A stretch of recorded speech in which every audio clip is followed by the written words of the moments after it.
Bonjour et bienvenue à ce nouvel épisode de Petites Obsessions. Mon nom est William et dans quelques jours, ça va être la Journée internationale des droits de la femme. Et je suis en compagnie d'une des plus merveilleuses femmes que je connais, ma co-animatrice Hélène. Ah, franchement, je suis pas ta mère, hein? Oui, ma mère, dont sa fête est le 8 mars, justement, donc on la salue. Bonne fête, Cathy, en avance. Bonne fête à l'avance. Ouais, ben, on profite de cette occasion, en fait, pour faire un épisode dédié un peu aux femmes, je dirais. Moi, je vais surtout parler de femmes qui ont marqué l'histoire et aussi notre quotidien. Donc, restez à l'écoute parce que je suis sûre que vous savez pas 95% des informations que je vais vous partager. Donc, c'est des femmes qu'on connaît moins, là, en fait, Exactement. Puis toi, Will, de quoi tu vas parler? Moi, en fait, je vais parler d'espérance de vie. Est-ce que c'est vrai que les femmes vivent plus longtemps que les hommes? Ben, c'est sûr que oui, là, on est moins stupide. Non, mais il y a ça, mais après ça, on va vérifier si c'est réellement vrai, outre cette mesure-là. On va le prouver scientifiquement. Scientifiquement, on en parle là, ben pas là, mais tantôt. Ok, parfait. Fait que là, on lance le générique maintenant? Là, on lance le générique. Ok, c'est parti! Let's go!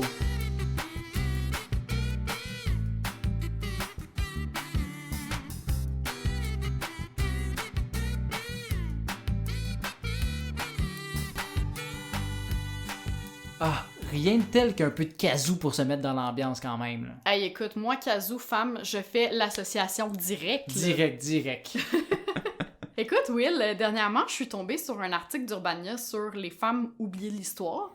Puis avant même de lire l'article, je me suis fait la réflexion. J'y avais jamais porté vraiment attention, mais c'est vrai qu'il y a pratiquement juste des hommes blancs cisgenres dans nos livres d'histoire. C'est comme si c'était eux qui avaient écrit les livres puis qui voulaient s'approprier toutes ces affaires-là. Hey là là. J'ai même une amie du secondaire d'origine congolaise, Stéphanie, qui est aujourd'hui infirmière au CUSUM et qui a eu le même constat par rapport à la contribution de la communauté noire en sciences de la santé. Okay. Je me permets de faire une petite pub avec son accord, là, étant donné l'épisode. C'est gratis, anyway, la pub. C'est ça, parce que elle a produit une excellente série sur YouTube que je vous invite à aller voir, toi aussi, Will. Même si vous n'êtes pas issu de la communauté noire, ça s'appelle « Ces afro-scientifiques d'hier à aujourd'hui », puis elle revient sur des personnalités qui, malheureusement, ont été oubliées dans les livres d'histoire, hommes comme femmes, étant donné leur origine africaine ou afro-américaine. Puis franchement, Steph, bravo pour cette initiative. T'es une femme hyper inspirante. Ce qui me ramène justement à ma prémisse sur le fait que les propriétaires d'utérus représentent la moitié de la population. Oui, je sais, j'ai dit propriétaire d'utérus. Je veux pas mégenrer personne ici. Tous ces gens-là ont un utérus qui leur appartient. Exactement. Et statistiquement / sociologiquement parlant, pour moi, c'est pratiquement impossible que les hommes aient été capables de tout inventer et de mener toutes les batailles pendant des siècles, alors que des femmes, elles, se demandaient seulement s'il y avait assez de sel dans leur purée de patates. Je veux dire, il doit bien y avoir des femmes qui mériteraient une place de choix dans nos manuels scolaires, là.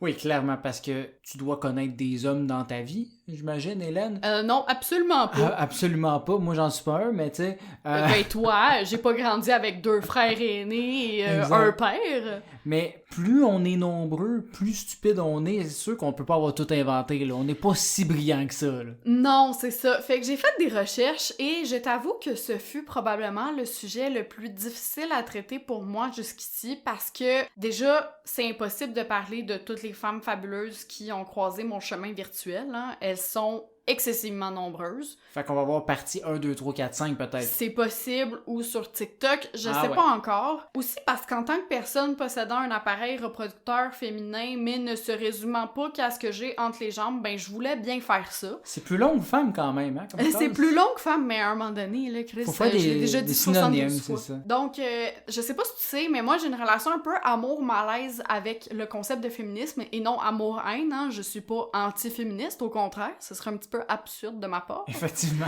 Mais j'ai de la misère à dire encore aujourd'hui que je suis féministe, tu sais, avec conviction. J'avais même écrit un texte en 2017 par rapport au double standard que subissent les hommes, parce que oui, vous subissez aussi des actes anti-hommes, là. Je sais pas c'est quoi le contraire de misogyne. Ouais, c'est comme le ballon qu'on reçoit qui est quand même mérité, mais je comprends, ouais.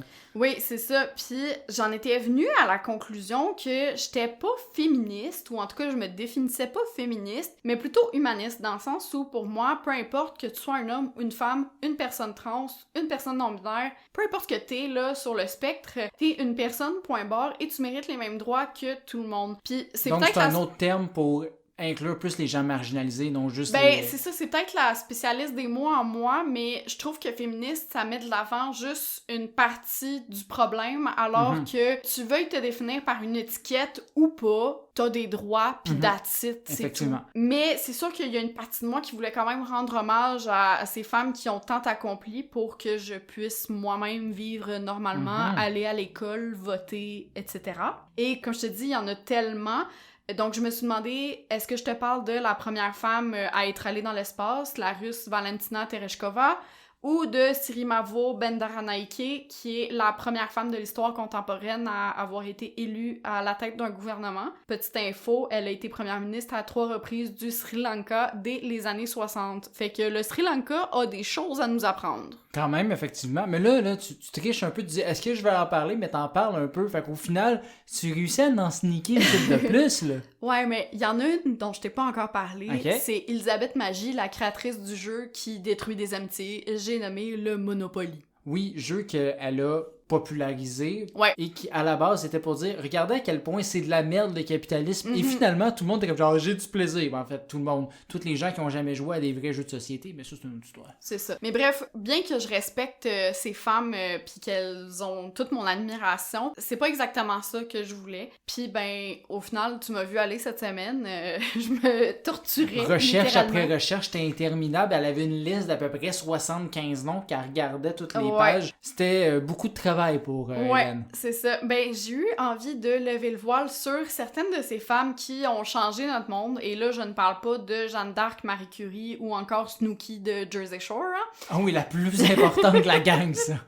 Mais bien de celles qu'on a oubliées parce qu'on croyait qu'elles n'étaient bonnes qu'à être des ménagères reproductrices, comme dirait mon prof d'histoire du cégep. Non pas qu'il dit qu'on est des ménagères reproductrices, mais plutôt comment on était perçus back in the days dans les anciennes civilisations. On le salue. On le salue. Salut Patrick Poulain, même si je suis persuadée que tu ne m'écoutes pas. Il y a plus de chances qu'il nous écoute que Charles Beauchesne. Oh, c'est encore drôle. Avant de te parler de celles qui ont changé notre quotidien, j'ai envie de te faire un bref portrait de 3 figures du féminisme dont on a très peu entendu parler, voire pas du tout. Top 3 des féministes d'Hélène. Ouais, mais on en a très peu entendu parler, voire pas du tout, du moins en Amérique. En France, probablement que vous en connaissez certaines. Si on a des auditeurs français, je ne le sais pas, mais j'ai de la famille en France, donc peut-être que s'ils m'aiment, ils m'écoutent. Du coup, salut les Français. Ouais, non, on va arrêter avec l'accent. Je les foule bien pourtant. Oui.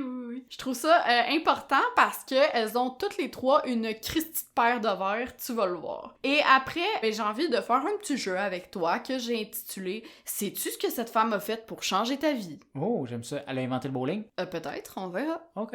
Première figure que je veux te présenter, c'est Christine de Pisan. Christine, c'est une femme de lettres et philosophe née vers 1364. Le recensement à l'époque, c'était pas tout à fait ça. Donc, elle est née à Venise, mais elle a grandi en France à la cour du roi Charles V parce que son père, un médecin astrologue, va savoir d'où il a obtenu son diplôme. C'est assez spécial. C'est comme l'équivalent du maire qui est aussi pompiste dans une ville en région, dans le fond. Là. Ouais, ben comme le maire de Berthier qui était ton prof... Ouais, mais il est pas les deux en même temps. Non, mais il était ton prof de quoi à l'école secondaire? Prof de sciences. Salut, Dom. Donc, son père, médecin astrologue, avait été muté à la cour du roi. Encore là, va comprendre. C'est la progression normale. Médecin astrologue, après ça, cour du roi. C'est ça. C'est après son carrière. Christine, elle est considérée par plusieurs comme étant la mère du féminisme. Okay. Elle est aussi probablement l'écrivaine la plus haute de l'époque médiévale. En même temps, c'est pas très compliqué, tu vas me dire, étant donné que 98% des femmes au Moyen-Âge étaient analphabètes, et qu'en tant que proche de la royauté, elle a eu le droit à une éducation digne de ce nom. Ah, c'est dur d'être auteur quand tu sais pas écrire, effectivement. Et c'est ça. Mais sa vie, elle a pas été toute rose, puisque quand le roi Charles V est mort, il y a eu un véritable chaos familial qui s'est créé, où tous les potentiels héritiers se sont fait la guerre pour accéder au trône, comme dans toute bonne famille royale qui voit ou entrevoit un trône se dessiner à l'horizon. C'est comme la série Succession sur HBO. Plus comme Game of Thrones, mais... Oui, mais je sais pas. Je voulais faire une référence plus actuelle. Succession. Apparemment, c'est bon. Je sais pas, je l'ai pas écouté. Je sais pas, moi non plus. J'avais pas entendu parler de ça. Non, bref. Donc, Christine, elle est indirectement impactée, hein, dans le sens où elle n'est pas héritière présumée du trône, mais c'est sûr que les autres héritiers, ils veulent pas vraiment devoir subvenir aux besoins de la famille de Pisan. Ils sont pas assez hot, dans le fond. Ben, pour eux, c'est plus une famille bibelot maintenant. Genre, oui, ils ont été d'un soutien dans... Sont-tu beaux? Faut les épousseter de temps en temps, mais... C'est ça, ils ont été d'un soutien lors du règne de Charles V, mais comme... Là... Eux, ils sont passés à autre chose, là, les héritiers. Donc, comble du malheur, le père et le mari de Christine meurent peu de temps après, because it's le Moyen-Âge, hein, fait que le monde meurt assez jeune. Chut! Spoil pas tout de suite pour l'espérance de vie!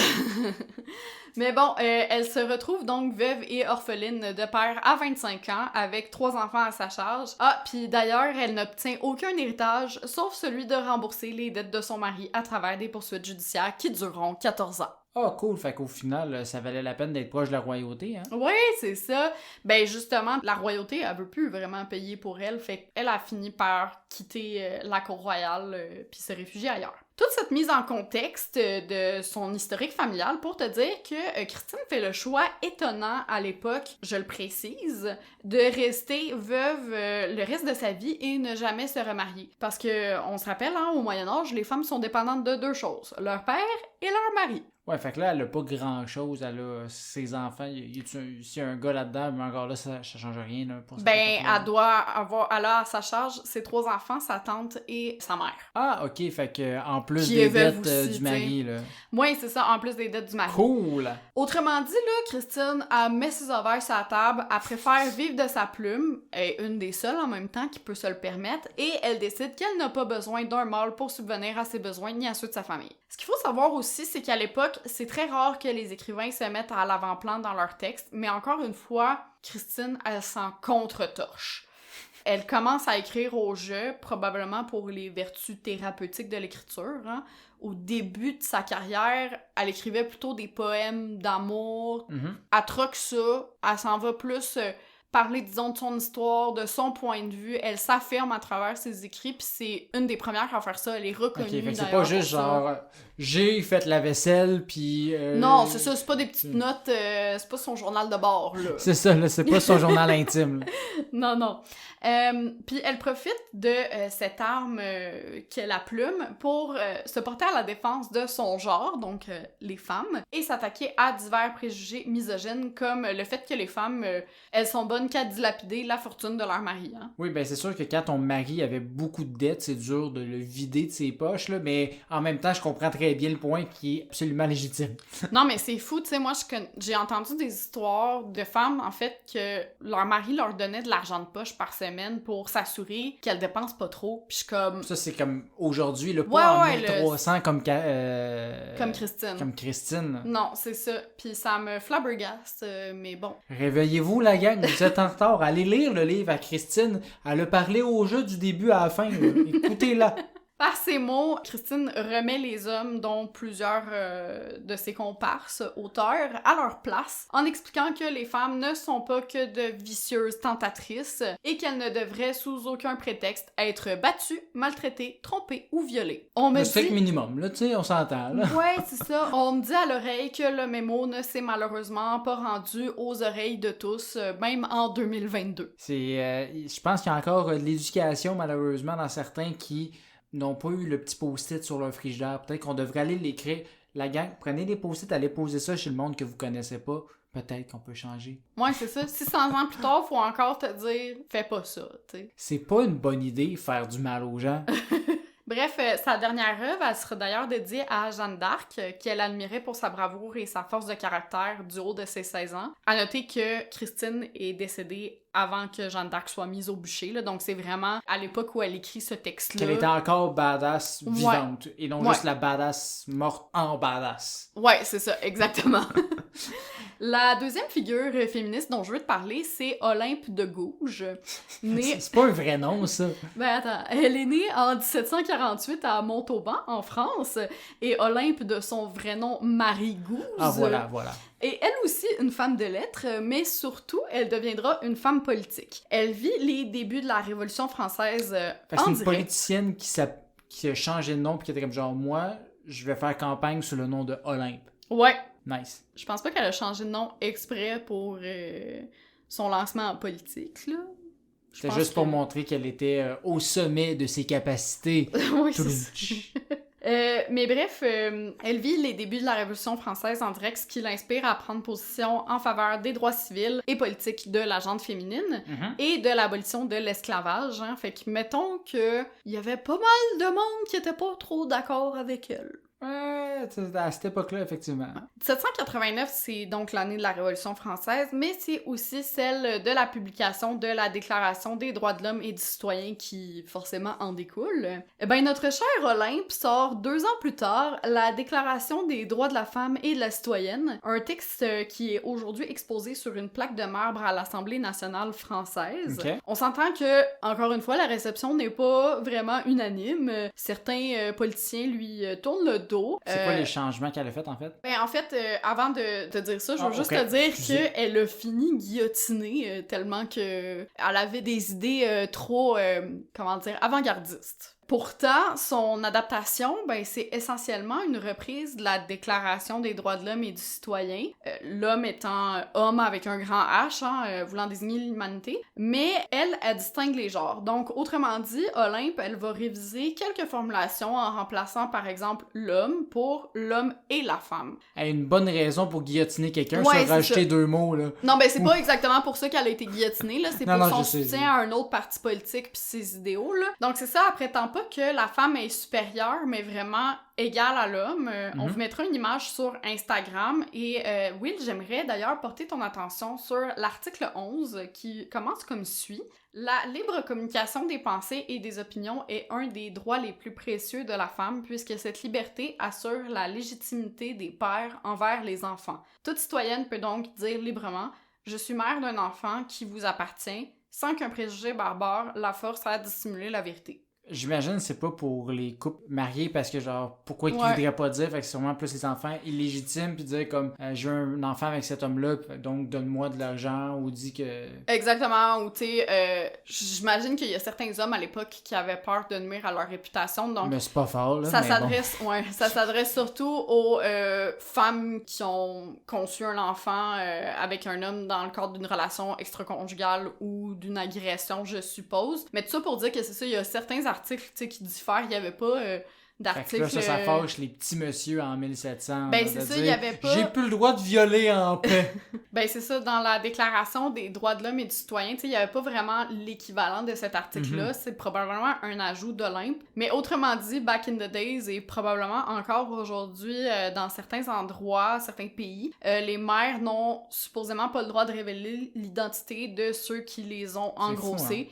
Ce qui est un excellent segue avec la 3e figure que je veux te présenter. Allons-y, tout de suite. Mais oui, pour revenir à ce que tu as dit, je trouve ça complètement fou de pas pouvoir déclarer la paternité d'un enfant. Donc, mon segue, est-ce que tu as déjà entendu parler de Simone Veil? On dirait que ça me rappelle le nom d'une Olympienne, justement, mais c'est peut-être à cause du nom de Olympe juste avant, fait que c'est probablement pas ça. C'est peut-être ton cerveau qui te joue des tours. Écoute, ça se peut que tu aies déjà entendu parler d'elle. Nos auditeurs européens, encore, s'il y en a, sauront de qui je parle, là. Vous l'avez toutes vu dans vos cours d'histoire. Nous, malheureusement, au Québec, on l'a pas vu. Ben pourtant, non, mais... on connaît l'histoire de la France, des rois, pis tout ça. Là. Ouais, mais ça l'arrête après un certain, temps, pis c'est juste comme... Le moderne, oublie ça. Ouais, ben bref, je t'avertis, Simone, c'est toute une femme. Elle est née à Nice en 1927 et à elle seule, elle incarne 3 piliers de l'histoire du 20e siècle, à savoir l'Holocauste, l'émancipation des femmes et l'unification de l'Europe. Oh, ok, juste ça? Oui, c'est ça. Oh, ok, je pensais qu'elle était importante. Non. D'abord, concernant l'Holocauste, Simone est de confession juive, donc à 16 ans, elle et sa famille sont déportés à Auschwitz.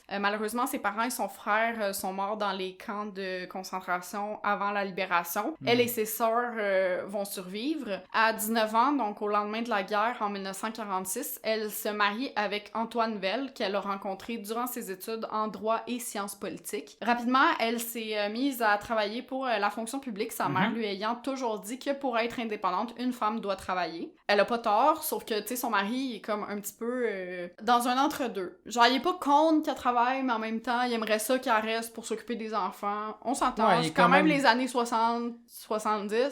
Ouais, c'est il y a pas si longtemps, mais ça fait quand même... C'est il y a ça. beaucoup de changements, disons. Bref, Antoine accepte à condition qu'elle travaille pour la magistrature, donc la fonction publique française. Spécifique, but OK. Ouais, c'est ça. Ben, tu sais, j'imagine que c'est comme des jobs un peu moins difficiles, peut-être. Tu sais, je dirais, Tant que t'es pas coiffeuse. C'est ça, exactement. Je sais pas. Mais bref, en mai 1974, elle est nommée ministre de la Santé sous le président Valéry Giscard d'Estaing. Quand même... C'est quand même pas rien. Tu sais, pour une petite job à la fonction publique, là. Ouais, c'est pas une job facile, finalement. Elle est la seule femme du cabinet des ministres à ce moment-là.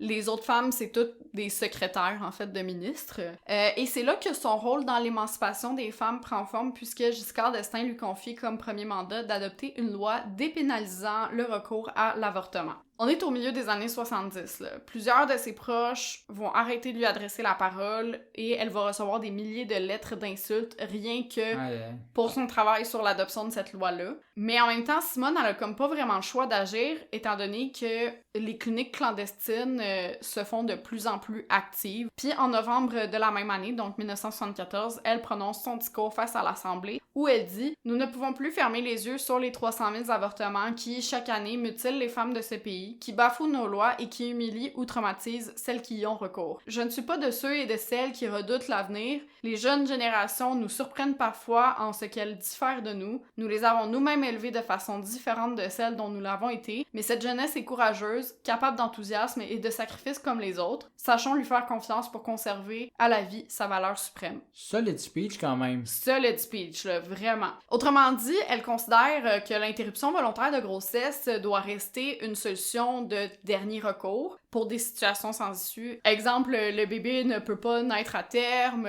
pour des raisons de santé, ou la fille s'est faite violer, par exemple, ou des choses comme ça. Ouais, ça reste les années 70 quand même. C'est ça. Ça peut sembler encore loin du pro-choix, mais c'est surtout que pour Simone, il faut pas banaliser l'avortement, là. Tu sais, c'est pas une méthode de contraception, là, on s'entend. Je comprends. Puis, d'après toi, qu'est-ce que répond l'opposition? Écoute, c'est sûr qu'ils sont pas contents parce que c'est des hommes blancs fâchés, là, mais je sais pas. Ben, les députés, des hommes, comme tu l'as dit, évidemment, ripostent en faisant écouter les battements de cœur d'un fœtus. Ah non, mais ça, c'est sûr, ça va la convaincre. Elle va faire « Oh non, franchement, faut que j'annule mon projet de loi. » C'est quoi ça? Ouais, c'est ça. Puis il faut dire aussi que l'Assemblée, le jour de son discours, était entourée de personnes pro-vie. Donc, avec leur chapelet, en train de dire qu'on tuait des bébés, qu'on faisait des génocides, etc. Ouais, non, tout le monde sait qu'il faut juste tuer les gens une fois que t'es dans l'armée pis que t'as 18 ans. C'est pas avant. Non, mais bref, tout ça pour dire que moi, personnellement, je suis pro-choix, dans le sens où, tu sais, je ne me souhaite pas de vivre un avortement. Mais certains contextes peuvent... C'est ça, je pense que c'est excessivement difficile comme décision à prendre, mais j'admire les femmes qui font ce choix-là parce qu'elles sont assez courageuses pour admettre qu'elles ne sont pas prêtes à avoir un enfant, qu'elles ne seront pas capables de l'élever peut-être. Puis de toute façon, c'est leur corps, leur vie, donc leur choix, et les hommes n'ont rien à dire là-dessus. Effectivement. Ben là, je viens de dire effectivement, mais... non, mais j'ai rien à dire, excusez-moi. Et là là. Donc, vraiment une belle époque, hein, on s'entend, mais au moins, la loi est adoptée 2 semaines plus tard par le Sénat et entre en vigueur dès janvier 1975. Et en véritable badass qu'elle est, Simone ne s'arrête pas là, puisqu'elle instaure des aides financières pour les mères d'enfants en bas âge, et en plus de faire adopter une loi pour lutter contre le tabagisme, alors qu'elle-même est fumeuse, soit dit en passant. Ça peut sembler paradoxal, mais elle veut surtout amener des restrictions publicitaires et des interdictions de fumer dans certains lieux comme les hôpitaux ou encore des endroits dédiés aux mineurs, par exemple, ce qui m'apparaît tout à fait logique. Oui, je me souviens encore du temps qu'il y avait des sections fumeurs dans les restaurants, puis c'est comme vraiment lointain dans ma mémoire, mais c'est comme, on dirait un fever dream, genre comme ça a vraiment existé, puis c'est vraiment spécial de se rappeler de ça. Ben, tu sais, moi, mes parents, les premières fois qu'ils prenaient l'avion pour rentrer en France, tu pouvais fumer dans l'avion, là, c'est quand même fou. Hein? C'est vraiment tout petit, tout poignet. C'est ça. Ah ouais. Non, on veut pas retourner à cette époque-là.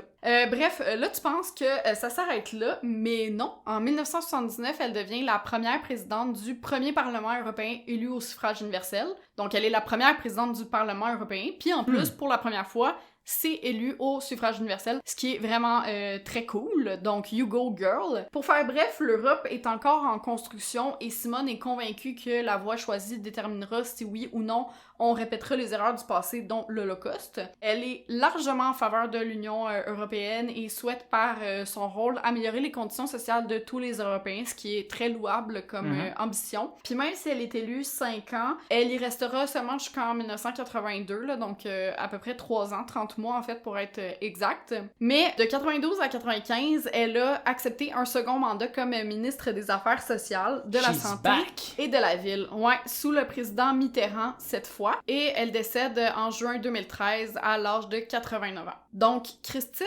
Olympe et Simone ont toutes œuvré à l'émancipation de la condition féminine, même si leurs actions se sont passées en Europe. Grâce à elles, j'ai aujourd'hui une raison d'être. Je peux dire que t'es le père de mes futurs enfants sans risquer un acte de barbarie. À quoi? Attends, j'ai-tu manqué quelque chose, moi, là? J'ai dit futur. Ah, ok. Si tout se passe bien. Quoi? Et je suis maître de mon corps, donc je peux en faire ce que je veux. Bref, elles ont eu un impact global qui a dépassé les frontières, mais je peux comprendre que pour la gente masculine et pour toi, ça vous touche pas autant, étant donné que, tu sais, vous subirez pas d'avortement ça m'étonnerait, sous effectivement. peu.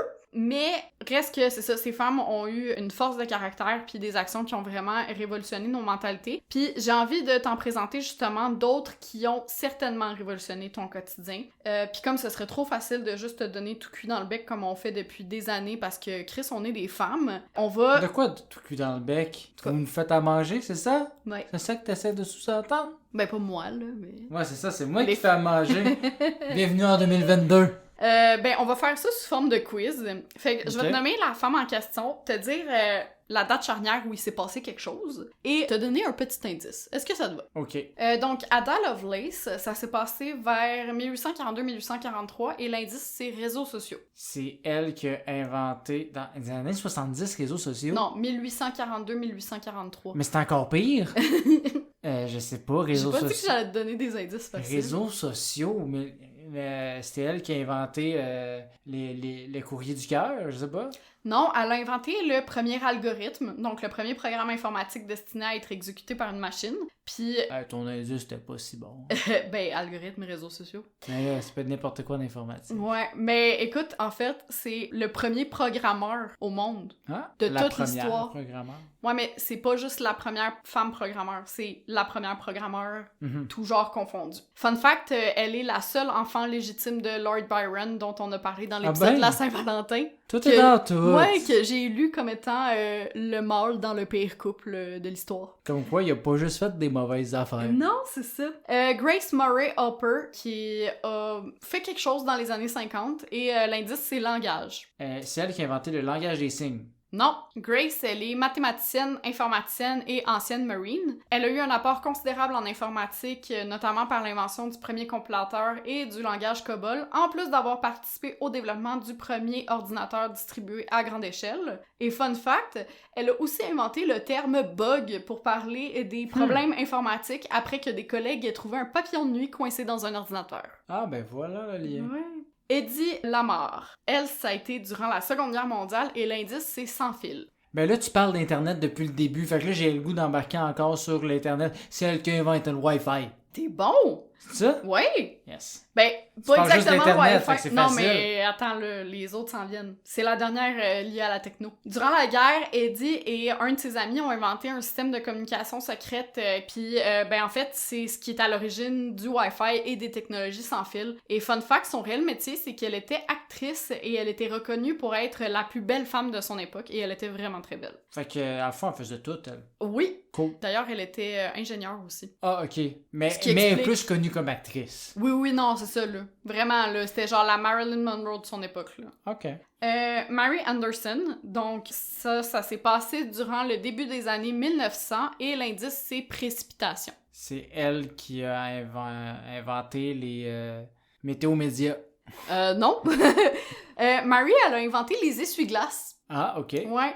Après un voyage dans un tramway de New York où elle a remarqué qu'on conduisait les fenêtres ouvertes pour retirer la glace et la neige du pare-brise, ce qui est pas très pratique, tant qu'à moi. C'est pas une bonne idée. Non. Et fun fact, pas si tant le fun, Cadillac a commencé à s'intéresser à son invention et à la proposer sur ses véhicules 2 ans après l'expiration de son brevet. Ben oui, Elle a parce que comme ça, pas ils tant de payent pas. reconnaissance. Ouais. Beth Nesmith Graham, elle, ça s'est passé en 1958 et l'indice, c'est camouflage. C'est elle qui a inventé les pantalons cargo. Non. Beth, qui était secrétaire de profession, a inventé le liquid paper. Ah, là, t'as Ouais. fait ta petite sneaky avec ton Ouais. camouflage, là. Mais c'est une invention qu'elle a vendue 21 ans plus tard à Gillette pour la modique somme de 47 millions de dollars. Et fun fact, elle utilisait de la peinture blanche pour corriger ses erreurs, mais la texture n'était pas à son goût, d'où l'invention du liquid paper. C'est elle qui a inventé la petite éponge ou c'est elle qui a fait le petit pinceau? Écoute, C'est ça qu'il faut savoir. pendant des années, elle a fait des expérimentations dans sa cuisine pour trouver la bonne formule. Mon Dieu, elle faisait beaucoup d'erreurs, cette madame-là, quand elle écrivait.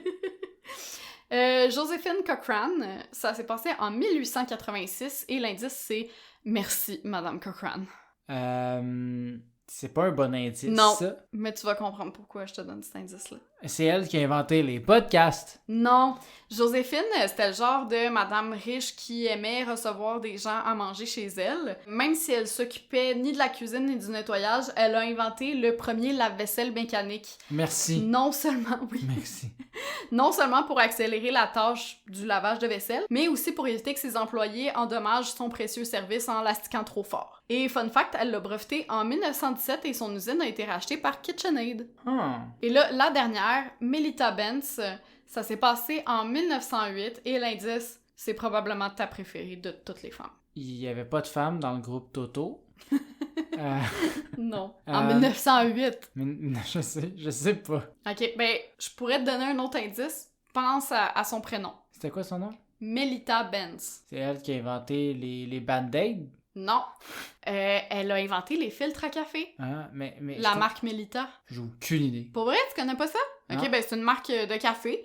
Elle est la fondatrice, en fait, de Melita, compagnie qui existe encore aujourd'hui et qui est toujours gérée par la famille Benz, donc ses petits/arrière-petits-enfants. Et fun fact, Melita trouvait que les percolateurs laissaient passer trop de grains de marque dans sa tasse. Ben, c'est dégueulasse, un petit bout de grain dans ta Ouais. tasse, là. Fait qu'elle a eu l'idée d'utiliser les pages d'un cahier de notes de son fils et un Fais la pot job. en cuivre perforé pour filtrer en fait son café. Et c'est comme ça que le filtre à café est né. Donc voilà, Will, je t'ai présenté 10 femmes au total qui, à mon humble avis, ont changé le monde en espérant t'en avoir appris un petit peu plus sur notre génie féminin. Effectivement, oui, tu m'en as appris énormément sur des femmes que j'avais aucune idée qu'elles existaient, donc merci pour ça. Donc maintenant que toi t'as parlé de femmes merveilleuses à travers l'histoire, en fait moi j'aimerais parler d'une chose dans laquelle toutes les femmes de l'histoire ont été meilleures que les hommes pour faire, Ouais. c'est-à-dire vivre. Oui, effectivement. Mais, On est des épicuriennes. Mais en fait, par là, ce que je veux dire, c'est que, comme j'ai parlé plus tôt, en fait, j'ai déjà pété le punch au début de l'épisode, c'est que, comme moi, t'as sûrement déjà entendu que les femmes vivent plus longtemps que les hommes. Ce qui n'est pas surprenant, là, tant qu'à moi, là. Mais creusons un peu la question, parce Ouais. que c'est un élément que j'ai toujours pris pour acquis en me rappelant vaguement des statistiques d'espérance de vie plus élevées chez les femmes. Mais est-ce que c'est quelque chose qu'on observe vraiment à travers le monde? Puis c'est un peu notre mission, hein, petites obsessions, de débunker toutes ces... Creuser davantage Ouais. des petits trucs qu'on entend mais qu'on n'est pas trop sûr. Puis si oui, pourquoi est-ce que les femmes vivent plus longtemps? Je me dis qu'il y a sûrement d'autres raisons que le fait que les hommes ont plus tendance à sauter d'une falaise assis à l'envers sur un motocross les yeux bandés. t'sais. Are you sure? C'est sûr que ça l'aide pas. Je me suis donc posé la question, j'ai, comme qui dirait, fait mes recherches. Par là, je veux dire, je vais vous résumer différentes recherches que j'ai lues et non, j'ai fait mes propres études scientifiques. Et oui, malheureusement, je suis pas capable de devenir un expert en biologie entre 2 épisodes. Je suis faillible. Après tout, je ne suis qu'un homme. Oui, oui. D'ailleurs, Pas Hélène... expert en biologie, pas expert en démographie, en sociologie. Hey, je te dis, t'en as raté des affaires. c'est ça, c'est comme si j'étais juste très moyen comme personne. Ouais. Mais d'ailleurs, Hélène, avant toute chose, j'aimerais t'offrir mes excuses et faire un erratum sur un épisode précédent. OK. Dans notre épisode de Saint-Valentin, t'as dit que Diego Rivera aurait pu attraper le cancer du pénis suite à ses relations avec Frida Kahlo. Oui. Puis je t'ai dit que ça s'attrapait pas le cancer. Mhm. Ben, en fait, on m'a contacté suite à cet épisode pour me dire que j'avais tort. des virus comme le VIH ou le papillome humain peuvent en fait mener au cancer du pénis. Donc, vu que c'est 2 virus qui peuvent être transmis sexuellement, ben on peut dire que oui, ça s'attrape le cancer du pénis de façon indirecte. Bon, tu vois, je voulais pas seulement dire cancer du pénis. Mais je sais que ça te faisait quand même rire. Mais bon, une leçon d'humilité ici, alors que je dois apprendre à fermer ma trappe et concéder que tu es supérieur à moi, 1000 excuses, pouvoir aux femmes. Revenons quand même à mon sujet principal, c'est-à-dire l'espérance de vie. J'aimerais d'abord ajouter une précision sur les données qui s'en viennent. Quand on parle d'espérance de vie, on ne parle pas de prévision de décès dans les années à venir. T'sais, c'est pas qu'il y a des gens qui vont dans les CHSLD regarder les personnes âgées puis qui font des paris sur combien de temps ils vont continuer à manger du Jell-O. Ou des paparman. Ou des paparman. Non, en fait, lorsqu'on parle d'espérance de vie, on parle plutôt généralement d'espérance de vie à la naissance. La façon dont celle-ci est déterminée est plutôt comme étant la durée de vie moyenne d'une population fictive qui vivrait toute sa vie dans des conditions de mortalité d'une année donnée. Ah, je pensais que tu allais me dire qu'à la naissance, on lit les lignes de la main des bébés, là. On fait venir une voyante, puis elle dit « Ah, lui, là, 26 septembre 2034... » It's over. C'est pas ça non plus, mais que la dernière phrase que j'ai dit, comment ça se traduit en mots plus clairs, si on dit par exemple que l'espérance de vie chez les hommes était de 80 ans en 2019, ce que ça signifie, c'est que si les conditions de mortalité observées en 2019 étaient pour perdurer dans le temps et maintenues dans l'avenir, les hommes vivraient en moyenne 80 ans. Donc, on se fie aux conditions de cette année-là, puis on fait une projection selon cette année-là. Selon l'environnement, j'imagine, puis plein de facteurs. C'est ça. Il y a plusieurs facteurs autour de ça. Si on observe du progrès dans la médecine dans les années suivantes, cet homme pourrait espérer mourir plus vieux. Tu sais, c'est pas parce qu'en 2019, on lui a dit « tu vas mourir à 80 » que si ça s'améliore pas, il va pas pouvoir mourir plus tard. Hein? On s'entend, c'est logique. Surtout que c'est rare qu'un médecin te dise oui, vous allez mourir il dit pas au bébé directement, là, c'est juste... Non, mais tu sais, genre, il me semble, genre, je vais chez mon médecin la semaine prochaine, puis là, il me dit « Ouais, toi, il t'en reste pour 60 ans, puis that's it. » Ouais, non, mais c'est vraiment plus quand tu vas voir moyenne, une voyante. Non, mais c'est une espérance moyenne. On regarde pas des gens individuellement, c'est la moyenne de la population du pays.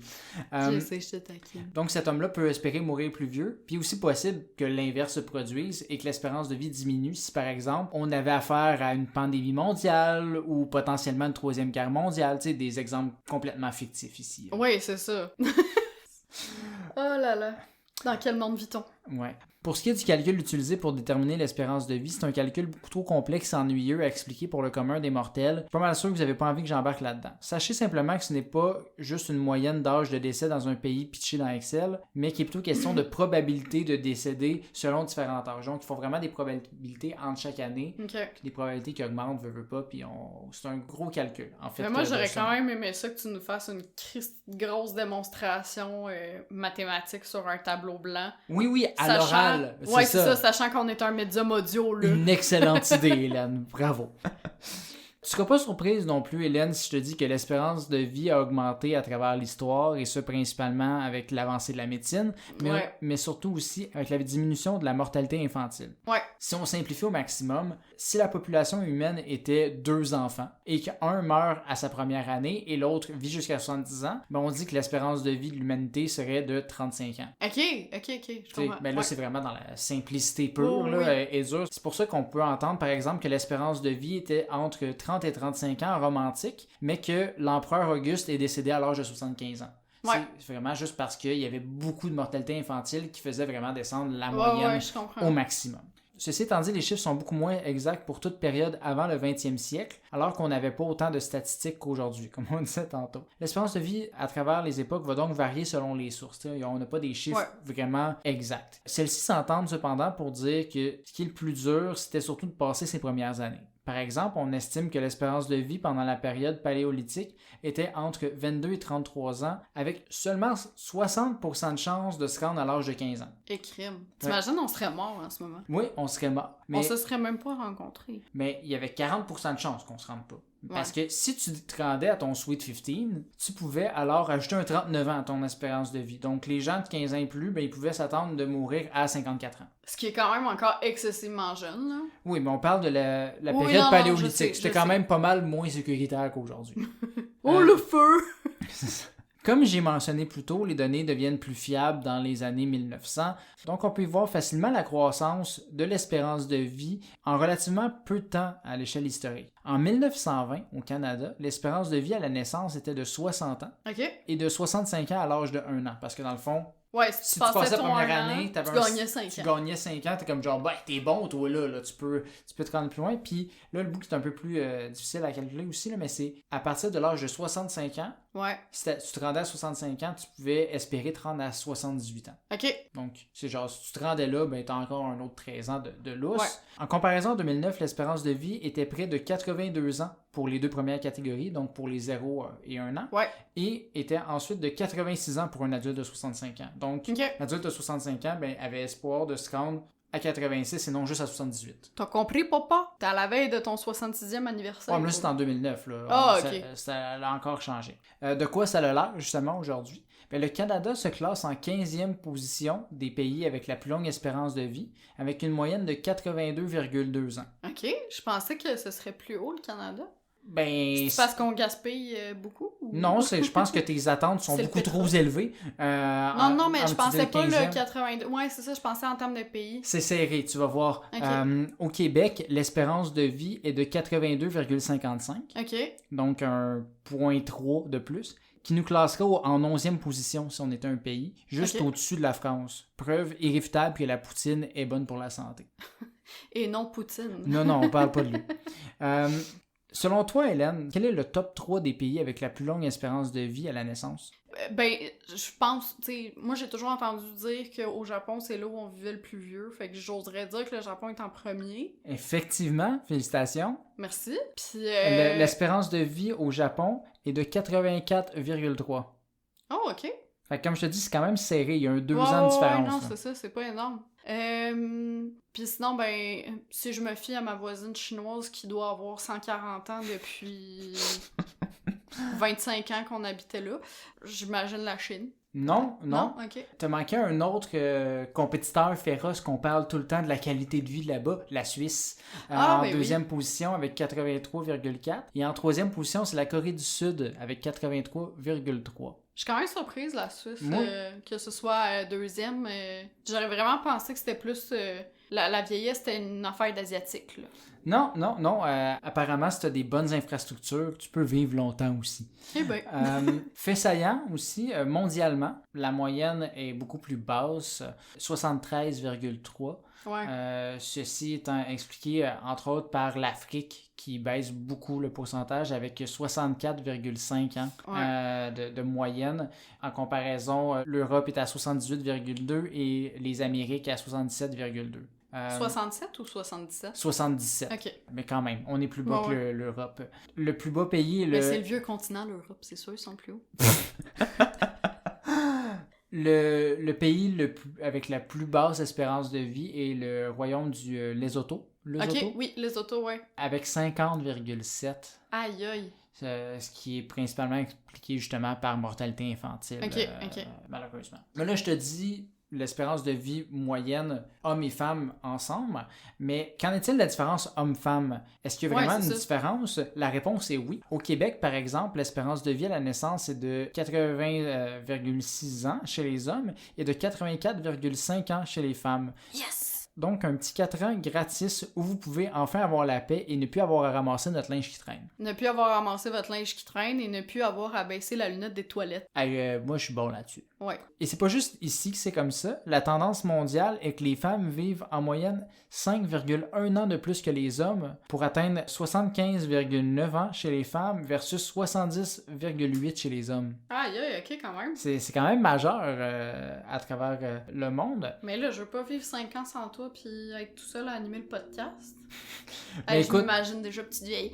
Bonjour les amis! Tu t'en rendras même pas compte que je suis plus là. Oh, je vais être Alzheimer, là, c'est ça. là. Non, mais au Québec, c'est 4 ans, c'est pas 5. Fait que tu te sauves 1 an. OK. Je sais pas si t'as une bonne nouvelle. Les deux pays où il y a des exceptions et que les hommes vivent plus longtemps que les femmes sont le Qatar avec moins 1,4 et l'Afghanistan avec moins 0,1. Je vais m'abstenir de commentaires. Ouais, c'est ça, sur je me demande pays-là. pourquoi. Violence faite aux femmes?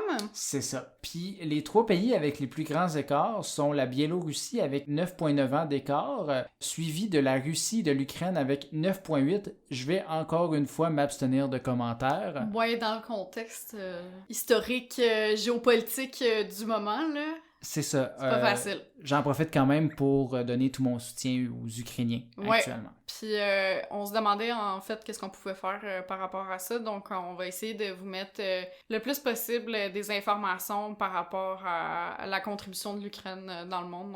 On envoie tout notre soutien à ce peuple-là qui fait preuve d'une grande résilience en ce moment. Oui, donc sur notre TikTok, sûrement qu'on va faire des exactement. vidéos pour célébrer les Ukrainiens et leurs contributions. Ceci étant dit, continuons quand même sur notre sujet oui, du revenons jour. à des informations plus légères. C'est ça. Donc, parlons du record de longévité. L'homme le plus vieux de l'histoire est un Japonais du nom de Jioremon Kimura, ou quelque chose comme ça. Fait que Raymond Tremblay. Raymond Tremblay du Japon, qui a vécu de 1897 à 2013. Quand même. Et est donc décédé à l'âge de 116 ans et 54 jours. Oui, à cet âge-là, on devient encore plus précis qu'avec un bébé naissant. Hey, imagine, en nombre de mois, ça fait combien? C'est fou, hein? Ah, mon Dieu. Je l'ai pas calculé, mais... Il a 1284 mois. Malheureusement, il précise les jours. J'aurais aimé ça rendu là qu'il précise les heures, mais j'ai pas trouvé cette information-là. Oh ben là, il mettait pas l'heure dans ton carnet de vaccination à l'époque, là. Il venait d'à peine d'inventer le vaccin. C'est ça. Bien que ce soit vieux en sacramouche, Monsieur Kimura est quand même très loin derrière les femmes à ce niveau-là. Okay. Parce qu'il est même pas assez bon pour se rendre dans le top 10 des personnes les plus vieilles de l'histoire. Bouh! Il y a 20 femmes qui ont vécu plus vieilles que lui. Ok, quand même! C'est fou, hein, c'est fou. Sais-tu qui est la plus vieille femme de l'histoire et à quel âge elle est décédée? Ou au moins d'où est-ce qu'elle vient? Ben, il me semble que j'avais entendu à une époque, mais je suis pas sûre que c'est décédé ou si c'est la plus vieille femme actuelle en France. Oui, la femme la plus vieille de l'histoire est Jeanne Calment, une Française ayant vécu de 1875 à 1997. Plusieurs gens contestent le fait qu'elle ait réellement eu cette histoire-là en disant « Ça se peut qu'elle ait volé l'identité de quelqu'un, mais c'est juste des vieux monsieur fâchés, fait que rendu là, fermez vos clapets. » Donc, Jeanne est décédée à l'âge de 122 ans et 164 jours, dépassant ainsi le japonais de 5 ans et 255 jours. What a loser! Ça n'en fait, là, du ketchup aux fruits, ça. Je suis pas sûr qu'elle en faisait beaucoup à la fin. Non, ben surtout qu'en France, c'est pas tant a thing, là, mais ça n'en faisait des gratins dauphinois. Ah, c'est bon, ça. La plus vieille femme vivante actuellement est Kane Tanaka du Japon. Elle est, quant à elle, née le 2 janvier 1903. Donc, elle a tout récemment soufflé ses 119e bougies. Crème, elle aurait même pu être le bébé de l'année. Elle aurait pu, presque. Oh. Elle aurait pu tout avoir. Mais elle est la 3e femme la plus vieille de l'histoire, derrière Sarah Knoss, ayant vécu 119 ans et 97 jours. Donc, Kane pourrait la dépasser le 12 avril 2022 prochain, devenant la 2e femme la plus vieille de l'histoire. You go, girl! En espérant que je vienne pas de la curse. Si c'est le cas, Kane, je m'excuse. C'est pas ça que je voulais faire. Donc, maintenant qu'on est d'accord sans équivoque que les femmes vivent en moyenne davantage que les gars de construction qui déjeunent au Red Bull, quelles en sont les causes? Le Red Bull. Peut-être. Il faut d'abord savoir que ce ne serait pas limité aux humains. En fait, selon une étude de Jean-François Lemaître de l'université Claude Bernard Lyon 1 en France, pourquoi il peut faire des noms d'universités normaux? Non, mais c'est parce que Lyon 1, Lyon 2, Lyon 3. C'est pas normal, ça. C'est beaucoup facile à nommer que Claude. Il y a personne qui appelle ça Claude Bernard. Pourquoi il s'appelle Claude Bernard d'abord? Pourquoi ils l'ont mis? Mais c'est comme ta faculté, genre lettres et sciences humaines, elle va avoir un nom d'une personne connue. Anyway. Mais tu l'appelles pas de même. Claude Bernard Lyon 1. Il s'agirait d'une tendance générale chez les mammifères. Après avoir compilé les données démographiques de 134 populations de mammifères sauvages provenant de 101 espèces différentes, il a remarqué une différence d'espérance de vie de 18,6% plus élevée chez les femelles que les mâles et de 11% une fois la maturité atteinte. Tabarnouche! C'est fou. Let's go les personnes détentrices d'utérus! Peu importe quel animal vous êtes. Ouais. Par contre, il a observé une grande variation d'une espèce à l'autre. Certaines espèces avaient presque aucune différence, tandis que d'autres, comme les épaulards et les lions, on peut voir un écart de près de 60% entre les deux sexes. Mais est-ce que tu sais, c'est... Peut-être tu le sais pas, là, mais est-ce que c'est une affaire genre les mammifères, il y a une différence, puis mettons les amphibiens ou les reptiles... Il a fait une étude sur les mammifères pour savoir si on était le seul mammifère ouais. que c'était le cas ou non, en fait. Okay. Comme le disait un exemple que j'ai lu sur Québec Science, si on transposait ceci chez les humains, le 60% des épaulards et des lions, une fois passé l'âge de 20 ans, les femmes pourraient espérer atteindre 81 ans, tandis que les hommes vivraient jusqu'à 44 ans. C'est plate.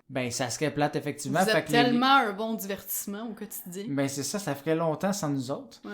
Différentes théories expliqueraient l'écart de longévité entre les femmes et les hommes. La première serait à cause du chromosome Y. Comme l'homme a 2 chromosomes de type distinct, il n'aurait pas de copie de secours de certains gènes, ça augmenterait les chances d'avoir des défectuosités physiques et des maladies génétiques. Ah, loser! C'est une théorie. La deuxième théorie tournerait autour des mitochondries. Si tes cours du secondaire sont aussi loin pour toi que pour moi, Québec Science nous résume encore une fois ceci comme étant des structures microscopiques qui fournissent de l'énergie à nos cellules. Comme les mitochondries sont léguées par la mère à son bébé, ils seraient plus ajustés au métabolisme féminin et donc pourraient mieux nourrir les cellules des femmes que des hommes. Yes! Par contre, ces théories sont plutôt contredites par l'étude de Jean-François Lemaître, car on ne verrait pas autant de différence entre les espèces si c'était le cas, parce que les chromosomes et les mitochondries, ça s'applique peu importe le mammifère. Donc, selon lui, ces théories-là ne seraient peut-être pas Mais il doit vraies. Quand même y avoir des différences dans l'ADN d'un lion et d'un humain. Là. Oui, mais c'est l'explication de pourquoi les femmes vivent plus longtemps que les hommes, selon lui, ne pourrait pas être ces théories-là à cause de ça. Je pense qu'on sait pas tout. Dans la vie en général, on ne sait pas tout. C'est ça. C'était mon apport. Merci, Annie. Selon Jean-François Lemaître, il y aurait plutôt des raisons génétiques et des facteurs environnementaux. Les mâles ayant généralement besoin de plus de nourriture, on observe un plus grand écart entre les femelles et les mâles dans des environnements arides. Ceci se transpose aussi chez les humains, alors que les écarts de longévité sont beaucoup moins élevés dans les sociétés plus industrialisées. Donc, c'est vraiment les conditions dans lesquelles tu vis ou qui vont avoir plus un impact. Selon aussi une étude de l'INA University de Corée du Sud, ceci serait aussi dû à la testostérone et non juste parce que ça fait que les hommes aiment la vitesse puis la guette électrique, mais parce que la testostérone pourrait réduire les fonctions immunitaires et augmenter les risques de maladies cardiovasculaires. Par contre, il y a aussi d'autres études qui disent qu'un bas niveau de testostérone mènerait aussi à des maladies du cœur, fait que je jetterais pas mal cette théorie-là à la poubelle tant qu'à moi. Mais bon, ça faisait partie des théories.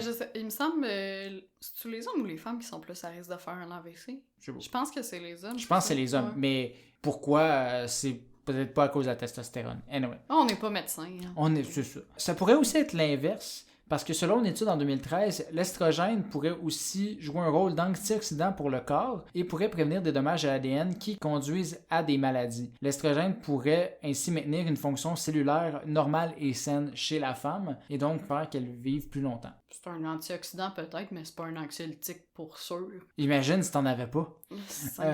Donc, plein de théories de spéculation, mais rien de concluant encore à ce jour, malheureusement, sur le sujet. Ceci étant dit, il suffit qu'à penser aux gens de notre entourage pour vite se rendre compte que les hommes ont aussi plus tendance à fumer, boire avec excès et être en surpoids. Ils ont aussi beaucoup moins tendance à consulter un médecin lorsque quelque chose ne va pas. Donc, c'est sûr que ça l'aide pas à les faire vivre plus longtemps que les femmes. Des hommes de peu de vertu. Des hommes de peu de vertu. Donc, les femmes ont généralement une hygiène de vie bien supérieure aux hommes et on devrait prendre exemple sur vous plutôt que de continuer à se claquer une caisse de 12 pour vivre dans le déni qu'on est dû pour aller prendre notre rendez-vous pour se faire checker la prostate. J'aimerais donc ici remercier, avant de te laisser la parole une dernière fois, les femmes d'exister. Sans quoi, on serait probablement encore, nous les hommes, à l'étape de lancer des roches au grizzly pour voir quand est-ce qu'ils vont réagir. Écoute, ça fait plaisir d'exister. Ben, c'est ce qui met fin à notre épisode dédié aux femmes. Probablement qu'on vous parlera d'autres femmes dans un futur proche parce que on est des hosties de badass, mesdames et mesdemoiselles, là, pour vrai. Vous m'impressionnez. Puis il y a d'autres histoires dans lesquelles vous faites partie, hein? Oui, non, vraiment. Donc, écoutez, si vous avez aimé cet épisode, on vous invite non seulement à vous abonner, mais aussi à lâcher un petit like, nous noter sur Spotify, Apple, Google, name it, la plateforme où vous êtes, ou peut-être même YouTube, ça se peut. Puis sinon, ben, on vous invite aussi à vous abonner à nos réseaux sociaux, donc Facebook, Instagram et TikTok, où on publie du contenu exclusif, des petites informations, des fun facts ludiques, souvent en lien avec l'actualité et nos épisodes, mais des éléments dont on ne parle pas dans nos épisodes. Effectivement. Et puis sinon, ben, on vous souhaite une très belle journée des droits de la femme. Remerciez les femmes dans votre vie, c'est super important. Vous avez même pas idée de ce qu'elles ont fait pour vous, peut-être, ou ce par quoi elles passent à travers, les règles et l'accouchement. Mais c'est ça, donc remerciez les femmes de votre vie, remerciez aussi les hommes de votre vie qui font des pas vers le féminisme et qui prennent la défense... L'humanisme! Oui, qui prennent la défense des femmes. On vous salue aussi, messieurs, soit dit en passant. Puis sinon, ben, il faut bien mettre fin à cet épisode-là un jour ou l'autre. Stop! Donc, c'est ça, on vous dit à la prochaine! Salut!